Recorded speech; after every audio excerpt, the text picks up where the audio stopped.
서울시의회 도시안전건설위원회 김기대 위원장님 모시겠습니다. 최근 세계 투자원에 대한 인식과 대응 기술에 빠르게 변화하고 있으며 그것을 서울과 한강에 있어서 또 다른 기회와 가능성을 의미하는 것이기도 합니다. 이제 남북 평화와 협력 기류에 발맞추어 한강의 소중한 가치를 재평가해야 할 것이며 이에 기초하여 한강의 이용과 관리의 새로운 미래 비전을 제시해야 한다고 생각합니다. 이를 위해 더 많은 노력과 시간이 들더라도 한강이 서울시와 함께 국제적인 위상을 누리고 시민들이 쾌적한 삶을 누릴 수 있도록 저희 서울시의 도시안전건설위원회에서도 아낌없는 지원을 보내도록 하겠습니다.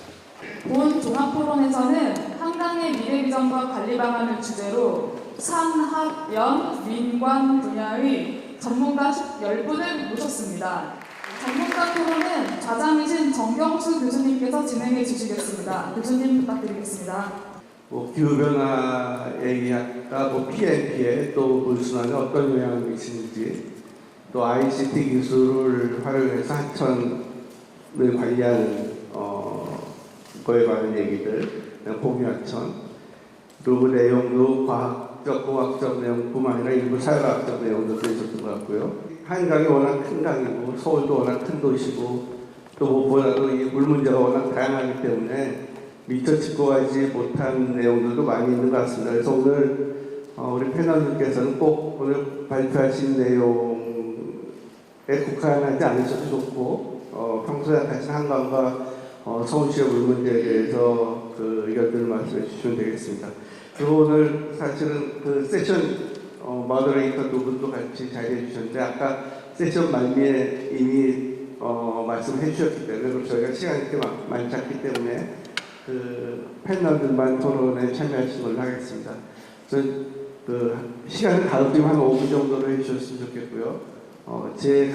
저 왼쪽으로 가까이 있는 패널분께서 먼저 토의를 해주시겠습니다. 우선 하천협회 전세진 위원님 부탁드리겠습니다. 발표를 잘 들었습니다.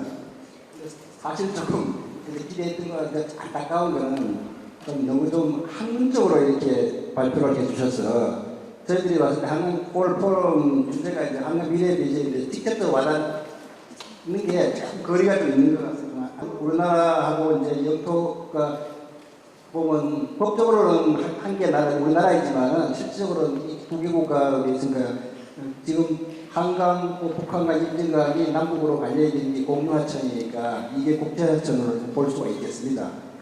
이거를 보면 한강 하류 조사와 이제 공동 개발을 하는 저쪽 입장에서 봤을 때는 이제 상당히 필요한 시급한 문제라고 볼 수가 있거든요. 특히 한강 하구의 수리적인 문제, 또 폐사 문제, 지수 대책 수립이라든가 선박 항해, 또 환경보호 이런 문제에서 우리가 남북 공동조사 같은 걸 하면 작년에 이제 남북 공동조사를 한 사례가 있습니다. 거기서 좋은 사례가 되겠는데 이와 같이 하기 위해서 섹션 1에서 했던 압록강과 메콩강 개발하는 국제적인 협력관계 이런 거를 보면 우리가 공유 남북 간에 협정이라든가 공동협의회를 구성해서 한강 미래를 위해서 우리가 할 때 상당히 좋은 모습이 여기서 잘 찾지 않겠냐 이래서 상당히 기대가 됩니다. 그리고 이성우 교수님 계시는데 아까도 궁금한 게 하나 있어서 하나 드리겠습니다. 수풍발전소의 전력량이 중국하고 북한하고 6대4 배율이 있다고 들은 적이 있습니다. 그게 참 사실이 맞는가 한번.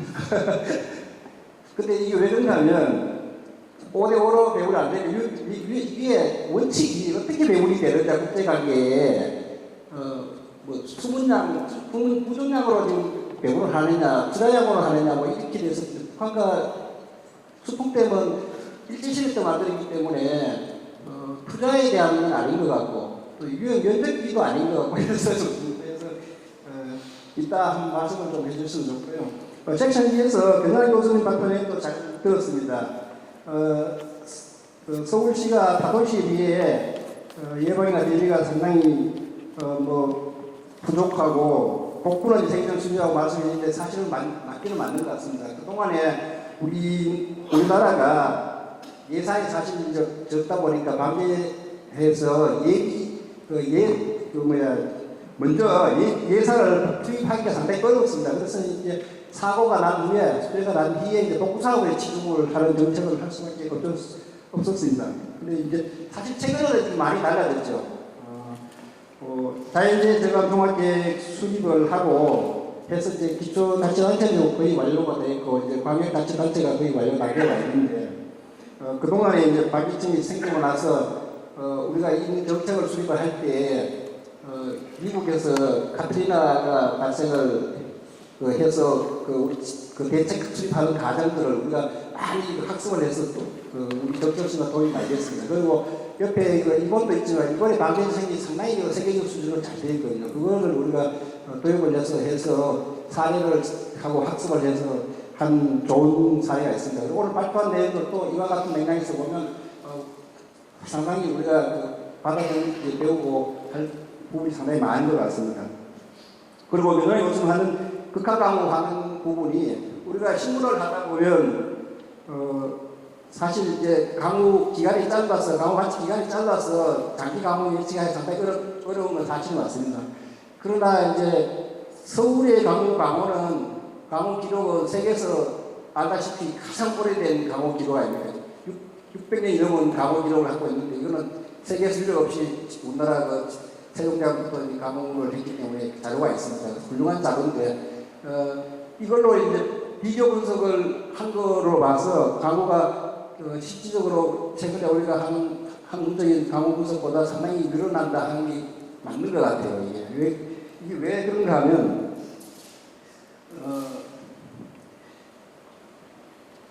왜 1987년이가 충남 서산에 강우 한 680mm 왔어요. 1강우나 680mm 왔는데 그동안에 국내에서 680mm 강우가 없어서 우리 친구에서 그걸 인정을 안 했었어요. 현실적으로.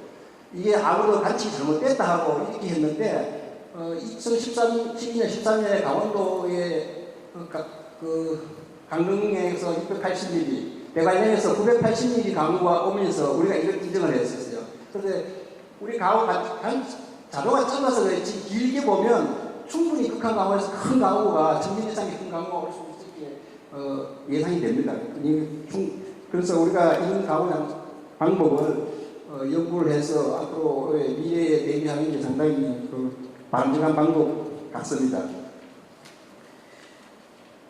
그리고 세션 3에서 김영도 교수님 발표한 내용에서 이거 보면 사실 미래의 하천 종합 관리하는 시스템이라고 모델이라고 우리 예상을 해볼 수 있겠습니다. 우리나라 하천 관리도 과거에는 이제 하천 정비라든가 신규 제방을 설치했는데 지금은 이제 이런 사업은 거의 다 끝나갑니다. 끝나고 앞으로는 기성계 유지 관리, 하천 환경 관리, 시수 공간 관리, 또 홍수 갈수 관리 이런 쪽으로 이제 방향이 가는데 본 연구에서 이제 수량과 수질 관리 쪽에서는 보니까 상당히 깊이 있게 연구가 있는 것 같습니다. 노하우 뭐 이런 부분에서는. 그런데 이제 앞으로의 하천 관리를 보면 기성제가 이제 침투라든가 지진이라든가 침식이라든가 이런 데에 대한 거동 또 홍수토 운영에 대한 소프트 개발이라든가 홍수 피난망 구축하는 이런 것 같은 내용들이 앞으로 이제 하천 관리를 하는 시스템에서 필요한 것 같습니다. 이런 부분도 좀 영구적으로 연구를 계속해 주셔서 하천 관리하는 데 좋은 방향을 잡아주셨으면 감사하겠습니다.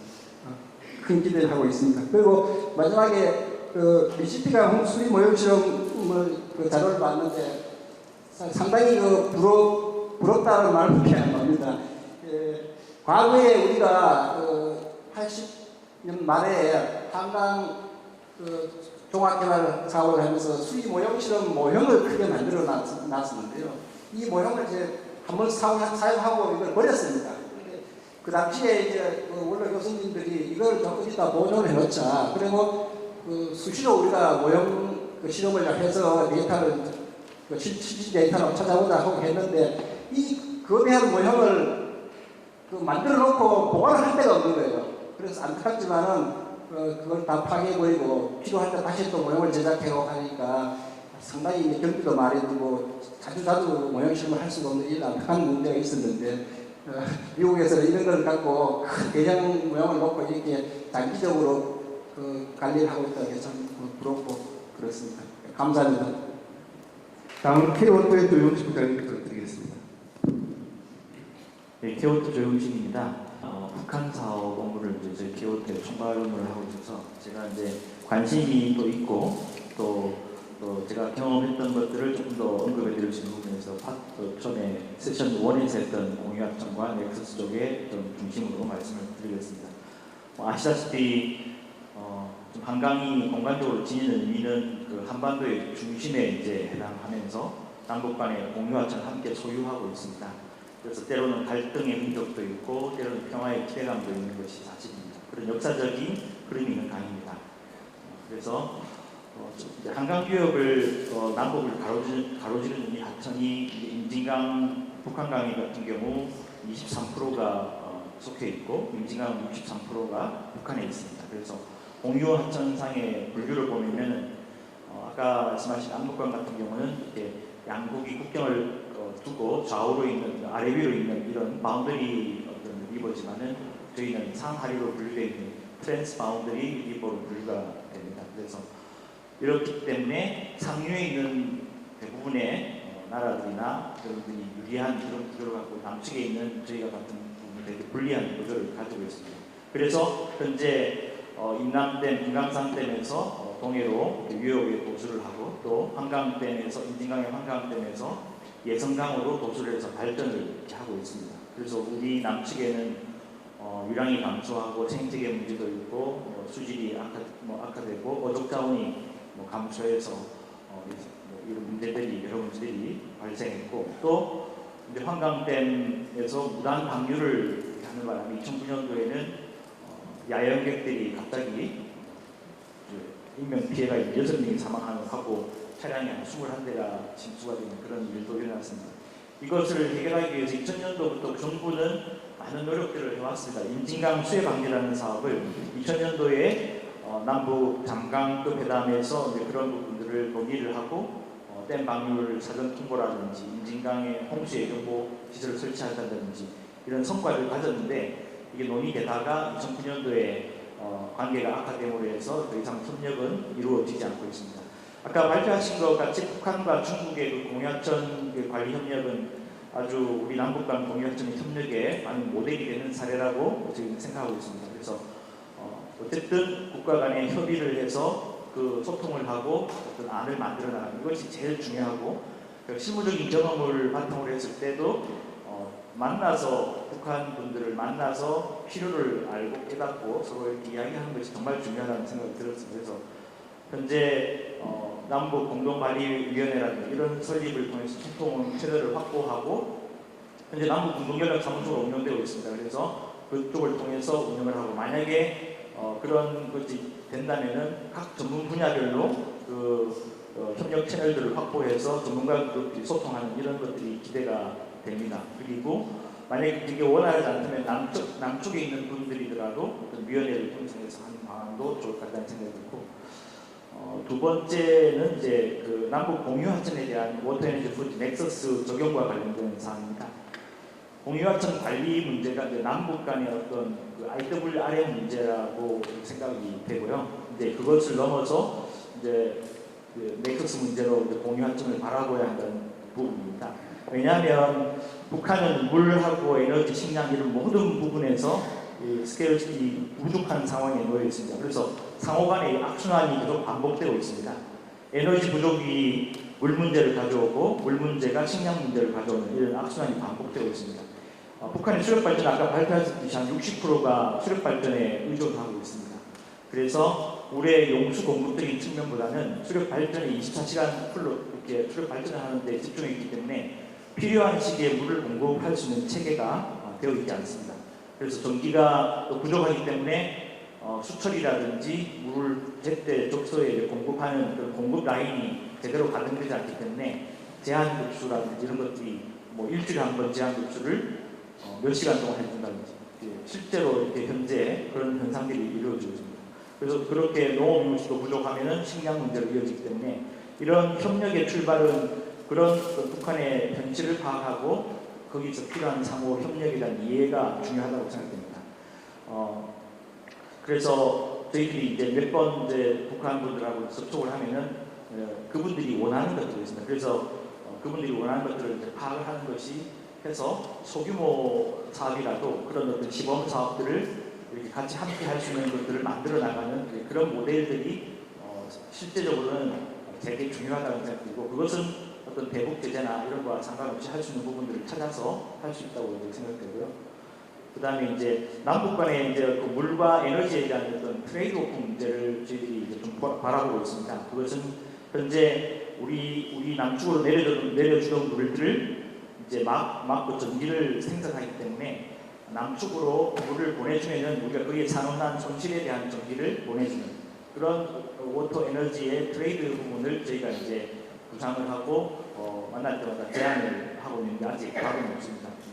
그래서 이런 모델들을 이제 저희들이 구체적으로 이런 넥서스 차원에서 같이 개발하고 소규모 시범 모델이라도 이제 같이 고민하면서 할 수 있다고 생각되고요. 예를 들면은 전력이 기반이 제대로 구성이 안 되기 때문에 자체로 태양광이나 자체 전력을 기반으로 할 수 있는 어떤 위생을 고려한 소규모 급수 시설이라든지 어떤 에너지 자립형 급수 시스템이 될 것 같습니다. 그거라든지 미니 소수력 발전기를 수로에 어떤 수문을 달고 거기에 발전기를 소수력을 달아서 이용할 수 있게끔 한다든지 이런 작은 부분부터 같이 함께 논의를 하면 좋을 것 같다는 생각이 들고요. 일단 뭐 그런 어떤 의견들을 넥서스 차원에서 제가 좀 제안을 드리고요. 한강의 유역 관리 기본은 이제 모든 분이 아시다시피 이해 당사자들의 의견을 듣는 데서부터 시작되고 그 이해 당사자들 중에 중요한 요소는 또 북한 측이 주민이 포함되어 있다는 것입니다. 한강의 경우에 그래서 모든 그 스테이크홀더의 의견을 수렴하는 것이 무엇보다 중요하고 그것이 바로 한강 유역 관리 미래가 요구하는 중요한 요소라고 생각됩니다. 네, 이상입니다. 네, 반갑습니다. 케냐에 근무하는 김익재입니다. BTS 한강으로 제가 정리하도록 하겠습니다. 첫 번째는 풍요의 한강으로 볼 수 있습니다. 뷰티풀 한 리버로 볼 수 있는데요. 한강은 특히 서울이 관할하고 있는 구역은 도시 야천이라고 생각했습니다. 다른 주요 수도 있는 도시들도 많은 강이 있지만은 한강처럼 큰 강, 그리고 아름다운 강, 그리고 많은 인구가, 많은 경제의 수요가 있는 활동 강은 좀 많지 않은 것 같습니다. 2018년도에 캠브리지 대학의 보고서를 보면 전 세계 279개의 도시를 총 22개의 유형문화로 평가했을 때에 서울이 12위권에 위협받는 도시로 이렇게 평가됩니다. 풍요로운 한강을 위해서는 도시화천이기 때문에 여러 가지 아마 관여할 것들이 많을 것 같습니다. 도시도 도시계획도 해야 되고 또 강을 이용해서 교통을 또 활성화시켜야 되고 또 침수도 있고요, 관광도 있고 생태적인 것도 있는 것 같습니다.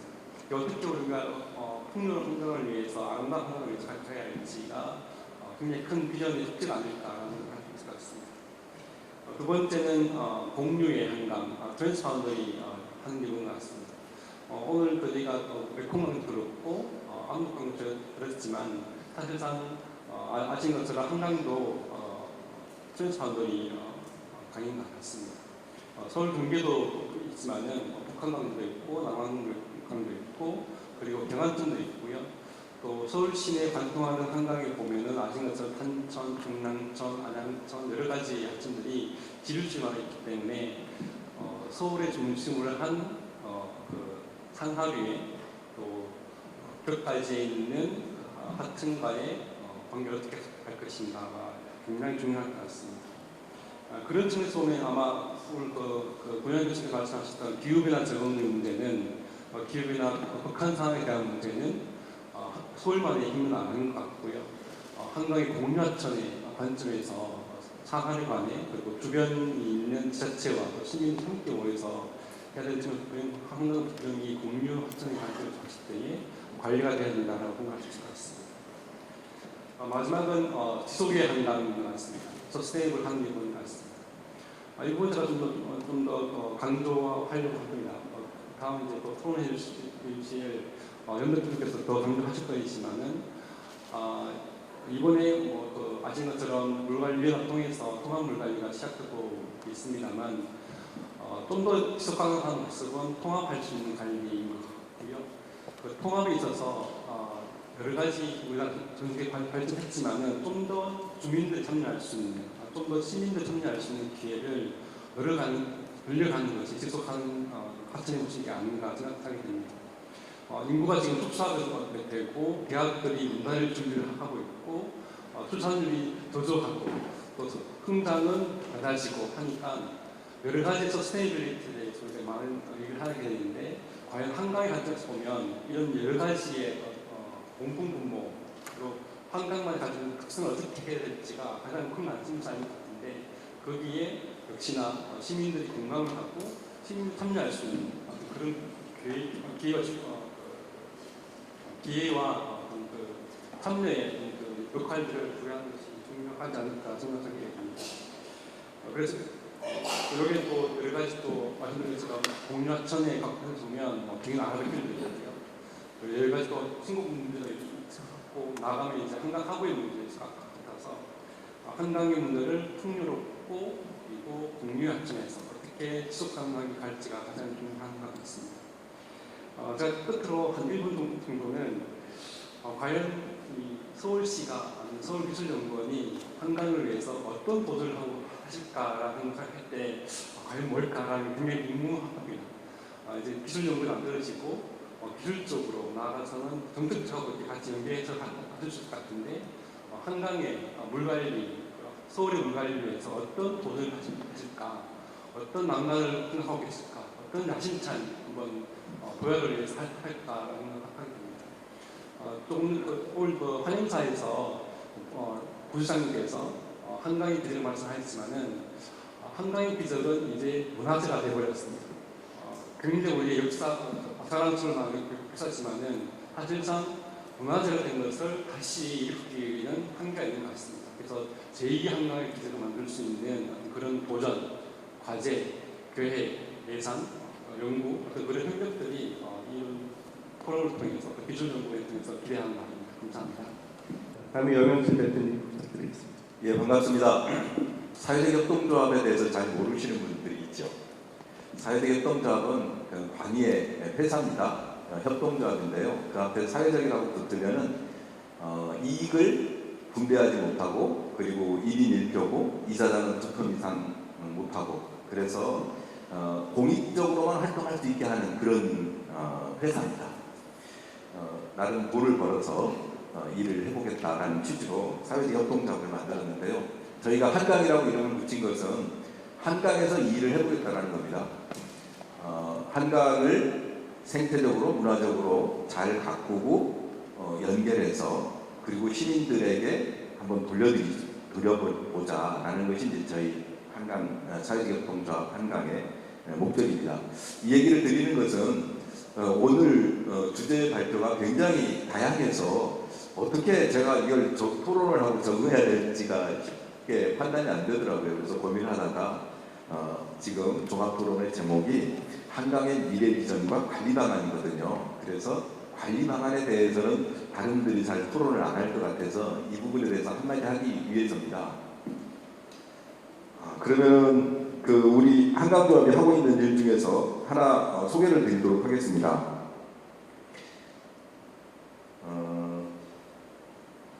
시민관리라는 것인데요. 그렇게 한번 물어보겠습니다. 우리 서울에서 한강의 면적이 39.9제곱킬로미터거든요. 서울시 면적이 6.7%입니다. 엄청난 면적이죠. 그 가운데 저희가 요즘 이제 직접 관리에 뛰어드는 곳은 어디냐면은 여의 색강 생태공원이에요. 4.6km고요. 평균 130m 정도 되는데 육산빌딩에서 국회 뒤쪽에 흐르는 생태공원이에요. 여기 와보신 분 있습니까? 23만 평이나 됩니다. 23만 평이나 되면 여의도의 4분의 1쯤 되고 색강공원 근처에 전철역이 6개가 있고 그리고 버스 노선이 30개나 됩니다. 우리나라 제1호 생태공원이에요. 여기 와보신 분이 여기에 한 분도 없는 건가요? 왜 없을까요? 다 와보셨어요? 다 와보셨을까요? 어쨌든 반응이 하나도 없으니까 저는 대부분 제가 봤을 때는 아마 진지하게 와보신 분이 거의 없을 거예요. 그러니까 버스를 타고 승용차를 타고 진안을 가보셨을 수 있는데 거기 생태공원에 와가지고 그곳의 현장을 살펴보고 그곳에서의 어떤 가치를 진지하게 느껴볼 수 있는 그런 경험을 가진 분들은 흔치 않더라고요.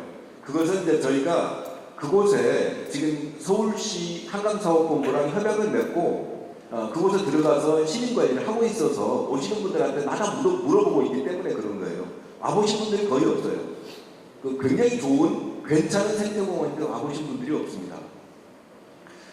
왜 그러냐면은 그곳은 생태공원인데 그곳에 근무하는 공무원은 한 명이에요. 23만 명인데 23만 명인데 한 명이고 그곳에 자원봉사 오는 사람들을 지원하는 인력 한 명, 이 2명이 갑니다. 그리고 그곳에 근무하지 않지만 종종 와서 풀을 베고 길을 고치고 하는 일을 도와주는 사람들이 외부에 있는 인력 몇 명이 있어요. 23만 평의 땅이 사실상 관리가 되지 않은 상태로 방치되어 있는 거예요. 그러다 보니까 그곳은 생태교란종들, 그러니까 가시박이나 한삼동굴이나 이런 것들에 의해서 나무들이 막 뒤덮여 있어서 굉장히 을씨년스럽습니다. 굉장히 넓은 면적이지만 관리되지 않으니까 그렇게 되는 거예요. 그래서 그 공간을 시민들의 자원활동으로 한번 가꿔보자. 시민들의 기부로 한번 이곳을 가꿔보자라고 해서 우리가 들어갔습니다. 그래서 꽤 전문적인 분들이 매일 출근을 해가지고 날마다 가꾸고 있는 거예요. 그래서 3월 달부터 들어가서 저희가 한 4개월 동안 일을 했습니다. 저희가 봤을 때는 사람의 손이 상당히 매섭습니다. 한 4개월 동안 하니까 경관을 바꿨고 생태를 바꿨고 오는 사람들의 반응을 상당히 바꿨어요. 그 공원이 상당히 좋아졌다라고 사람들이 평가를 합니다. 거기에 이용하는 사람들의 대부분은 근처 거주하는 사람들 정도쯤이거든요. 그러다 보니까 그곳의 변화를 아는 거예요. 근데 평상시는 거기 오면은 냄새가 나거나 그 다음에 지저분하게 넝쿨식물들에 의해서 방치가 뒤덮여 있거나 그 다음에 곳곳에 지저분하게 방치가 되어 있거나 이랬었단 말이에요. 근데 이곳을 사람들이 자원봉사자들이 꾸준히 가꾸면서 바뀐 거예요. 그래서 굉장히 좋아하는 거예요. 그 하나하나는 실상은 어렵지 않은 과제들이었어요. 노력하고 구체적으로 관심을 갖고 고치면 되는 것이었어요. 그런데 우리는 그동안 그게 안 됐던 거죠. 왜냐하면 우리는 세금을 내고 우리 공인비를 가꾸는 것은 공무원들이 하는 일이라고 생각했기 때문에 우리 일이 아니었던 거예요. 그래서 맨날 공무원들한테 민원을 내고 신경질을 부렸지 우리가 그냥 직접 쓰레기 좀 주우면 되고 우리가 좀 풀 좀 깎거나 긁어내리면 되는 일인데 이걸 안 했던 거예요. 제가 이 얘기를 하는 것은 이제 더 이상 그러니까 우리 한강 생태공원이 2년밖에 파견이 안 됐던 것은 서울시가 우리나라에서 제일 부자 지자체지만 세금으로 할 수 있는 일에는 한계가 있다는 것이에요. 그리고 또 시민들은 할 수 있는 자원봉사거리를 찾고 있고 할 수 있는 우리 사회를 더 좋게 만들기 위해서 참여할 수 있는 의지가 굉장히 많다는 거예요. 이것을 우리가 한번 새롭게 조직해보자는 겁니다. 그래서 우리 한강조합에서는 이 색감과 관련한 것을 시민이 직접 관리하는 형태로 지금 모델을 만들어 보고 있고 같은 형태를 고양시에 있는 장항서 습지 앞에서도 만들고 있고 그리고 여주의 강천섬에서도 지금 시도를 하고 있습니다. 그리고 이제 우리가 한강의 하구부터 바로 뒤까지를 한강길, 그러니까 제주 올레길처럼 길을 만들어서 시민들이 강에 와서 강이 얼마나 아름다운지 강에 얼마나 경이로움이 있는지 자신들의 경험을 쌓고 좋은 기억을 만들 수 있는 일을 해보자라는 쪽에서 일을 하고 있습니다. 제가 서울기술원에 새롭게 포부를 만들어 나가고 있는 와중에 이런 얘기를 하는 것은 서울기술원에서 연구해야 될 것은 나는 공학적인 기술만이 아니라 시민들의 참여나 그리고 어떤 인문적인 부분을 하천의 운영과 관리 과정에서 도입하는 것까지도 함께 포함해줬으면 좋겠다는 말씀을 드리고 싶어서입니다. 그렇게 되면 저는 우리의 연구가 시민들을 훨씬 더 감동시키고 시민들에게 잘 들어갈 수 있고 수용력도 높일 수 있다 이런 생각이 듭니다. 거버넌스 얘기를 많이 하는데 거버넌스를 하다 보면은 전문가들이나 관료들은 더 많은 정보 그리고 더 높은 전문성이 있기 때문에 시민들과 언어도 다르고 쉽지가 않습니다. 시민들의 장점은 현장에 있고 구체성에 있고 생활과 지속성에 있습니다. 이런 시민들과 관과 전문가가 거버넌스를 하기 위해서는 구체적인 공간을 통해서 저는 가능하다는 생각이 듭니다. 그래서 여의색감 같은 경우를 저희가 열심히 해서 한번 모델을 만들어 보겠습니다. 다른 곳도 저는 시민들한테 적극적으로 참여할 수 있도록 그런 공간을 열어줬으면 좋겠고 그런 공간들을 조합하고 함께 전체를 계획하는 속에서 서울기술원에 나는 역할도 있지 않을까 이런 생각이 듭니다. 그래서 서울연구원이 발족해서 성장해 나가는 것에 대해서 감사드리고 또 축하드리면서 이런 분야에 대한 관심을 요청드리고 싶습니다. 감사합니다. 다음은 서울시의회 문장길 의원님 부탁드리겠습니다. 앞서 토론하신 분들이 대부분 좋은 말씀 많이 하셨고요. 중복되는 부분도 있어서 제가 준비한 내용만 잠시 말씀드리겠습니다. 서울기술연구원이 오늘 이 포럼을 마련했는데요. 저는 처음부터 그런 생각을 했습니다. 토목 건설 쪽에 업자들, 업계의 이익을 대변하고 그런 쪽으로 사업을 서울기술연구원들이 해나가고 그런 쪽으로 연구를 하지 않겠는가, 그래서 치우치지 않겠는가라는 의구심도 있었고요. 그런데 이제 사회적 협동조합 한강의 염영철 대표님이 말씀하신 대로 서울시의 한강의 인문학적인 생태적인 부분도 고려를 해야 될 것 같습니다. 대표님 걱정하지 마시고요. 제가 서울시 의원으로서 앞으로 서울기술원과 한강의 발전 방향 이런 부분에 대해서 같이 체크를 해 나가도록 하겠습니다. 공유 하천으로서의 한강 관리 체계 구축 방안에 대해서 좀 잠시 말씀드리겠습니다. 이미 공유 하천으로서의 관리 체계는 작동이 되고 있죠. 작년 말서부터 올해 초까지 한강 하구의 해도가 남북한 공동으로 완성이 되었습니다. 그리고 경기도에서는 한강 하구에 대한 몇 가지 프로젝트를 계획을 하고 있습니다. 서울시의 예산 경계가 신곡 수중보를 중심으로 해서 상합으로 나뉘어서 특별하게 계획된 건 없는데 저는 이런 생각을 합니다. 서울시와 경기도, 국토부, 또 북한 당국 같은 협의체를 하나 만들어야 되지 않겠는가라는 생각을 합니다. 남북한 공유하천 공동관리기구 같은 것을 만들어서 아까 앞에 토론자분께서도 말씀하셨지만 각 분야별로 전문위원회를 만들어서 구체적 사업 목표들을 획정하고 실행해 나가는 방안이 필요하다고 생각합니다. 서울시의회에서도 경기도의회, 국토부와 긴밀하게 협조를 하여서 이런 기구를 한번 만들어 보겠습니다. 이상입니다. 마지막으로 어스의 김우배 대표님 부탁드리겠습니다. 저는 오늘 앞서 말씀하셨습니다만 주제 발표가 되게 다양하고 포괄적이어서 말씀하신 내용은 특별히 제가 이제 코멘트할 사항은 없는 것 같고 제가 추가적으로 하천 관리에 우리가 좀 생각할 수 있는 그런 사례를 소개해 드릴까 합니다. 화면에 있는 것처럼 보시면 다음 사실상 유럽도 그렇고 우리나라도 마찬가지인데 이제 초창기 하천 관리가 직강화를 하고 또 콘크리트 호환이나 이런 걸 쓰다 보니까 사실상 좀 상류 지역에서는 유속이 좀 빠르고요. 그래서 하상 침식이 많이 되고 있습니다. 그리고 우리 서울시도 마찬가지지만 한강도 그렇고 우리 지류하천에 관련된 도시하천에서는 이용에 대한 신축 시설에 대한 요구가 상당히 많습니다. 그래서 사실상 과도한 시설의 설치 요구 민원들이 많이 발생을 하고 있어서 이런 것들에 대한 또 갈등 문제가 있고요.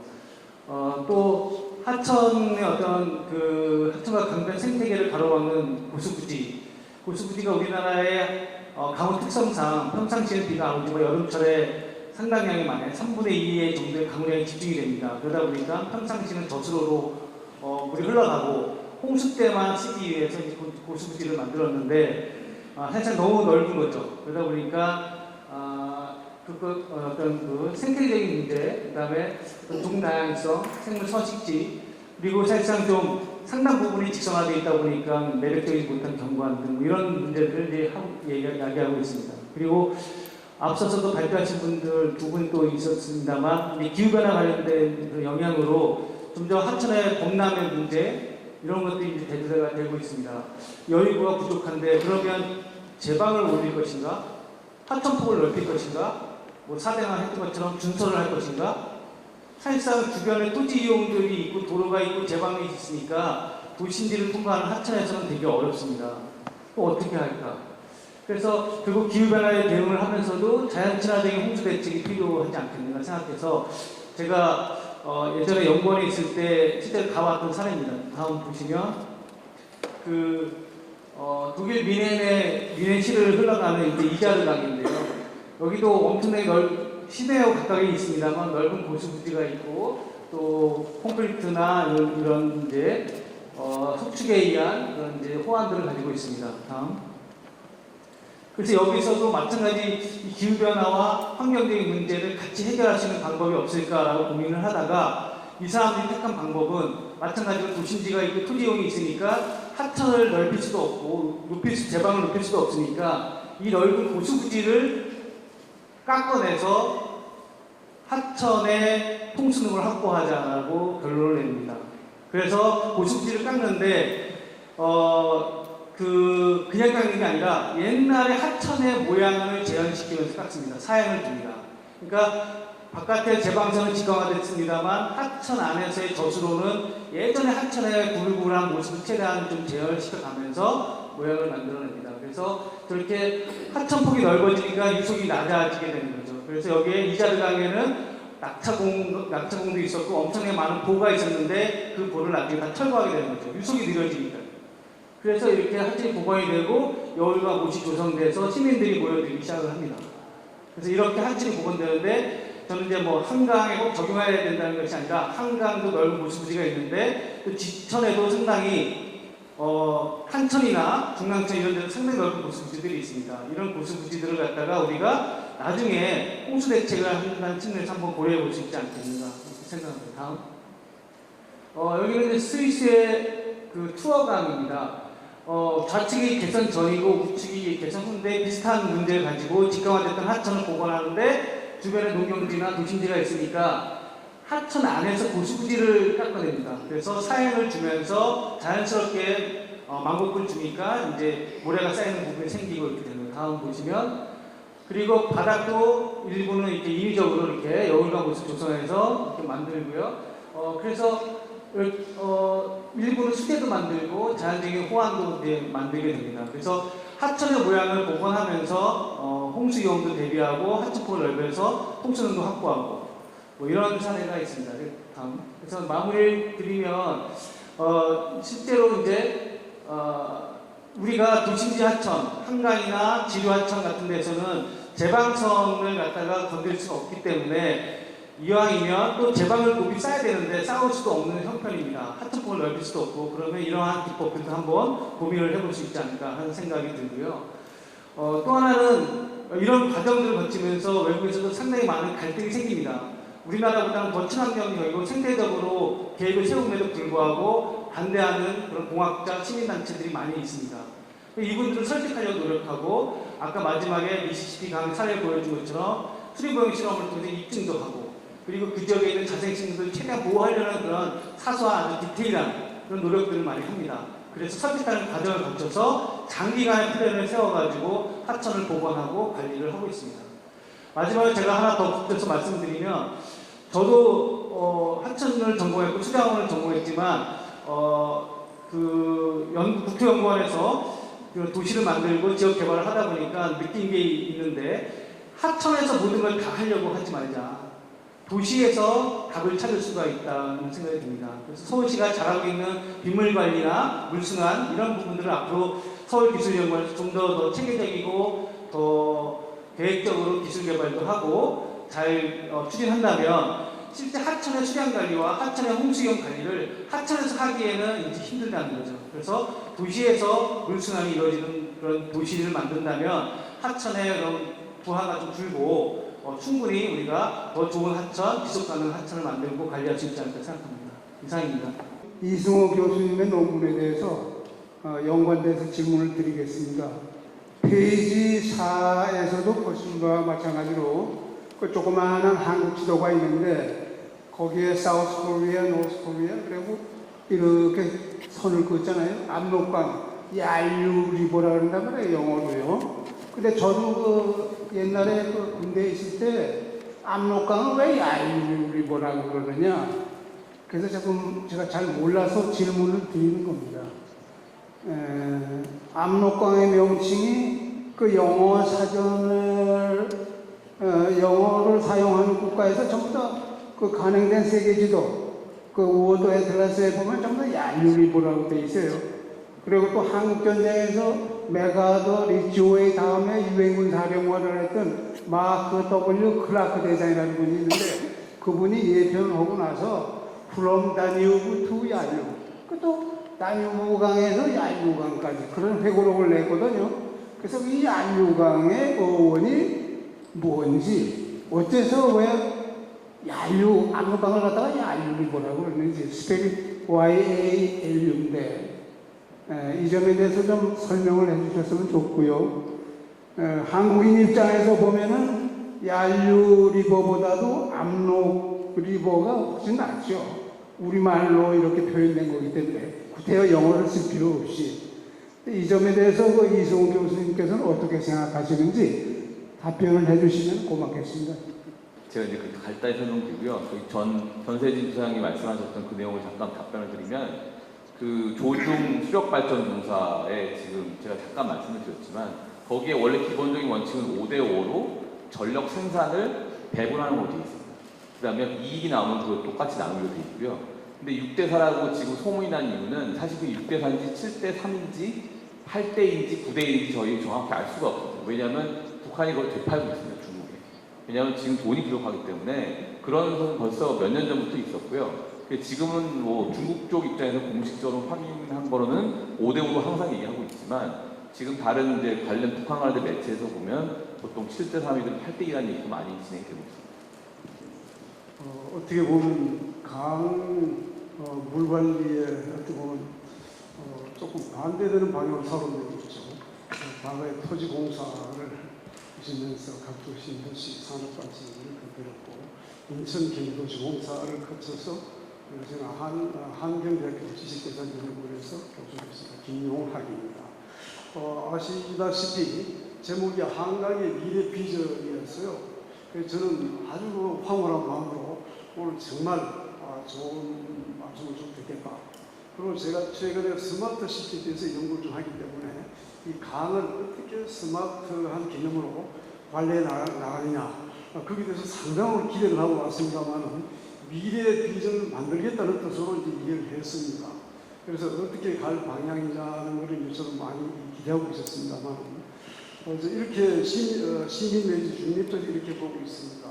한강은 물이라는 개념이 있어야 될 것 같고 두 번째는 그 물이 항상 평화롭지만 않다. 상당한 예를 들면 태풍이나 홍수기에 아주 위험 요소로 다가온다는 거죠.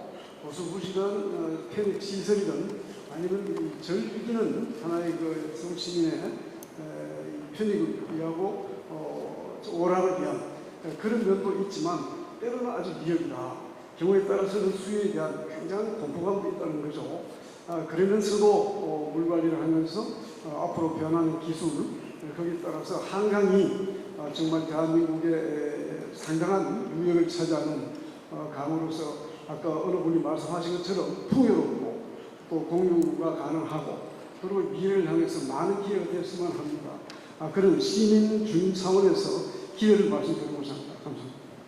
시의회 임태정 주임입니다. 이거 말씀 잘 들었습니다. 한 가지만 좀 그 전세진 감사위원님 하천협회 제가 한번 좀 여쭤보겠습니다.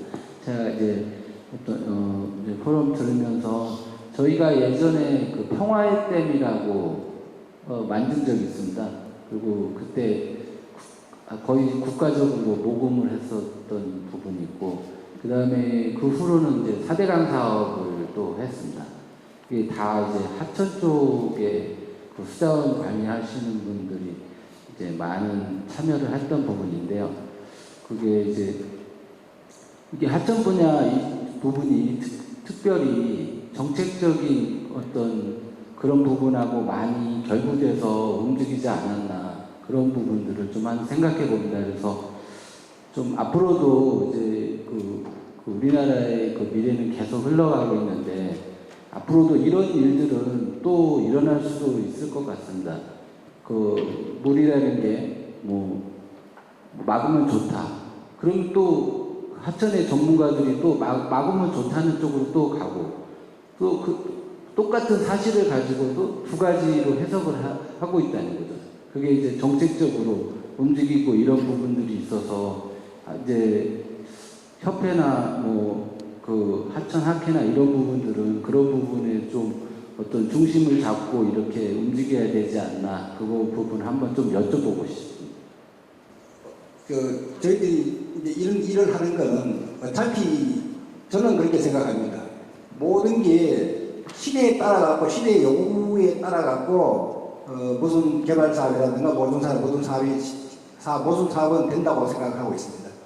그러니까 그 시대가 요구하면 그 시대에 맞춰서 하는 거지, 무슨 어떤 정책이든지 어떤 사업이든지 영구한 사업은 없다고 생각합니다. 항상 시대가 하면 바뀌어지고 하는데, 예를 들어서 과거에 뭐 군사적으로 뭘 군사가 중심이었을 때 군사적으로 만들 끼고 국방이 어려우면, 예를 들어서 큰 홍수가 나면 홍수 쪽으로 치우치고 정책은 이렇게 바뀌어진다고 생각하고 있습니다.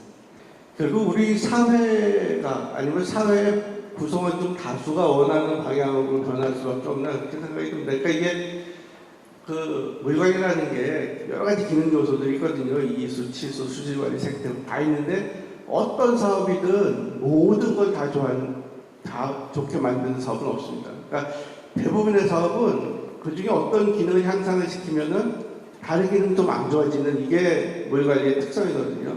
그럼 이 시대 이 사회에 살고 있는 분들 중에 다 다른 자기의 신념도 다르고 가치도 다르고, 어떤 분들은 뭐 인간중심 물을 이용해야 된다는데 더 가치 드는 분들도 있고, 어떤 분들은 자연하고 환경을 보존하는데 훨씬 더 가치를 두는 분들도 있습니다.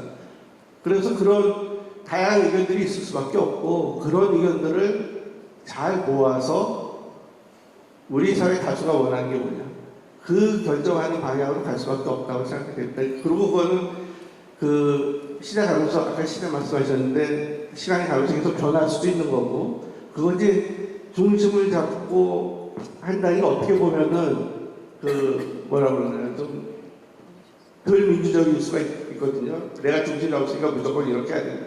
그건 또 아니라고 생각합니다. 그래서 그 사회 다수가 원하는 방향으로 바뀌어갈 수밖에 없는 거 아니냐 생각이 듭니다. 예, 안녕하세요. 저 한강사업본부에서 일하고 있는 김상엽이라고 하는데요.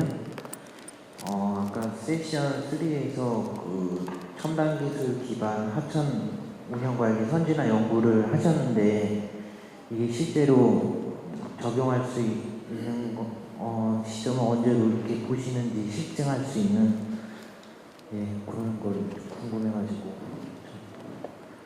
네, 이로써 마지막 토론 세션이 끝났습니다. 마지막으로 서울기술연구원 기술개발본부장이신 김영남 본부장께서 감사 인사 및 행사 소감 전하겠습니다. 오늘 그 한강의 미래비전 축제 포럼 장장 5시간 동안에 우리가 발표와 토론, 그다음에 의견을 같이 하는 이 공회장, 끝까지 참석해 주신 이 모든 분께 기술연구원의 원장을 대신해서 감사의 말씀을 드립니다.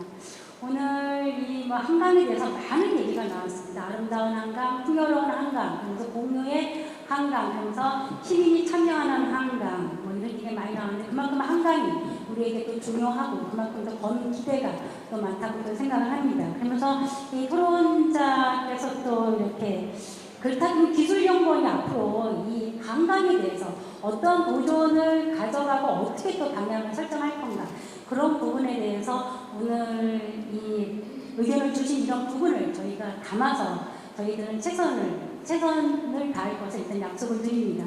그리고 사실 이러한 거는 뭐 우리 기술연구원의 단독은 노력만으로 달성하기는 상당히 어려운 부분이고 지금 오늘 보시면 서울특별시, 서울시의회, 그다음에 토목학회, 수련학회, 그다음에 하천학회 그러면서 서울시 아래에 있는 서울시 보건환경연구원 이렇게 전체적으로 저희가 또 함께 하면서 이러한 우리가 한강의 미래 비전을 우리가 또 달성할 수 있도록 노력을 해야 되지 않을까 하는 생각이 듭니다.